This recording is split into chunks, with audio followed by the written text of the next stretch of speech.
Hey, I'm Justin from Transistor.fm. I also sit on the Podcast Standards Project, and I'm super upset that browsers are planning on removing XSLT support. What is XSLT? Well, in the podcast world, it allows us to style an RSS feed so that when people click on an RSS feed link, they see this, but not this. I think removing XSLT support from most browsers November 17th, 2026 is going to make RSS feeds way less user-friendly, and it's just going to result in way more confusion. Here's a few examples of what I'm talking about. All right, so here's a podcast. Maybe I'm a listener and I've heard, RSS feed, that's important. That's how I get it into a podcast player. I click on that link and it says, do you want to open this page in Reader? I go, okay, sure. Which then brings it over to my RSS feed reader and puts it in here.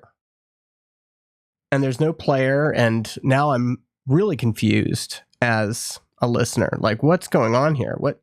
How does this work? Actually, does this even play the podcast? In this case, this reader might play it, but nope, that's just reading the show notes. So even more confusing, right? Here's the example with XSLT. So making the RSS feed viewable in the browser. I'm scrolling down. I'm like, I've heard the RSS feed is important. Transistor also allows you to copy it like that, but you can also click on this and now you can see the feed in your browser. So for a newbie or a normie or somebody who's not technical, I think this model is even just more understandable. It's like, here's a collection of episodes with an audio file attached to each episode. Now I understand what this RSS feed thing is. It helps people to contextualize what the RSS feed is. Here's another example of how XSLT provides a better user experience. So here I am in DuckDuckGo.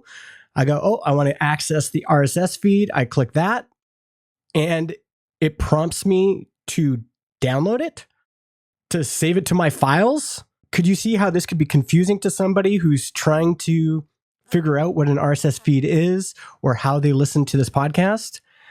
Contrast that with a feed styled with XSLT. Loads perfectly in DuckDuckGo. I can even play an episode if I want to. So now the default behavior is people try to load RSS feeds in their browser and it downloads the file. All right, so let's do this on the web, on the desktop. Sure. RSS feed. I want to listen to this podcast. All right, click on the link. What is this? This looks like programming code to me. I'm instantly confused as a listener, consumer, even a creator who's like, I've heard this RSS feed is important, but what the hell is this? This is confusing. As opposed to when we've tried to describe what an RSS feed is to our customers, it's been so much more helpful to say, well, here, just look at it in your browser. All right. So, and right at the top, we can put, this is meant for use by podcast apps by using the URL in your address bar. Okay. Again, you can play the episodes in here. It's like, it helps podcast creators as well as listeners understand what an RSS feed is in the context of a podcast. They can visualize it like, an RSS feed is a collection of episodes with my show notes, with the audio URL attached. That makes sense. And a lot of folks will even just send this to their listeners and say, hey, you want to listen to the latest episode? Just click on here. And then we take them to the episode page. And I know what some of you are going to say. Well, just suck it up. You got to remove these buttons. Even though lots of different providers do it, we've been using this paradigm of being able to click through and visualize the RSS feed for a decade now, more. So sure, we could remove this button, but this problem just shows up over and over again in places you might not think. For example, when you put an RSS feed URL in a email, right? It'll automatically hyperlink that URL in most email clients. And what happens when they click on that link? Well, they're going to see a bunch of XML. When we send emails, system emails to our users for imports and migrating to other providers, we often have to put the URL in the email. It's going to get hyperlinked. People click on these all the time. I think the other really frustrating part about this discussion is that if you're technical, you don't intuitively understand how this could be useful for someone who's non-technical. And, here we had somebody kind of standing up for that non-technical use case, saying, it can be presented in a way that a newcomer can use and understand. But then they said, I realize that not many feeds are actually doing this. And then in a separate Hacker News thread, someone said, if people are upset about XSLT being removed, step one would have been to actually use it in a significant way on the web. People, there are probably hundreds of thousands of podcast RSS feeds that are using XSLT right now.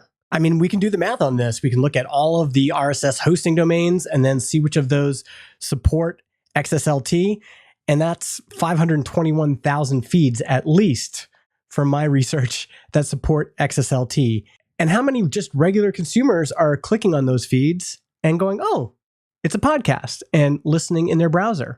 Probably millions. It is likely that usage is way more widespread than maybe the technical nerds might imagine. I agree with Dave Jones on the Podcasting 2.0 show. If the core problem is a security vulnerability, why don't we just fix the underlying vulnerability? Anyway, it looks like the decision's been made and there's not much we can do about it, but I think this is a huge step backwards for the web. I think it's a huge step backwards. Even just this one, XSLT has potentially other use cases as well. This is just an issue where, it's kind of bolted into browsers. It would need a substantial upgrade, but Chrome and the other browsers don't want to do the work. But I think once XSLT support is fully removed, November 17th, 2026, and then August 17th, 2027, I think it's only then that the browsers are going to realize how many people were using this, how many use cases this had, how much more accessible this made the web to millions of people.